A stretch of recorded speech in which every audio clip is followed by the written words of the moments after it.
Hi everyone, in front of me I've got iPhone 17 Pro Max, and let me share with you how to check the IMEI number of this device.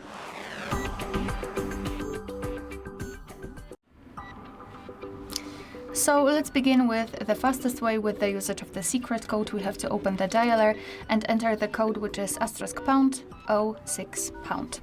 And as you can see, by this code you're provided with both IMEI numbers of this device. So let me go back and let me show you another way through the settings.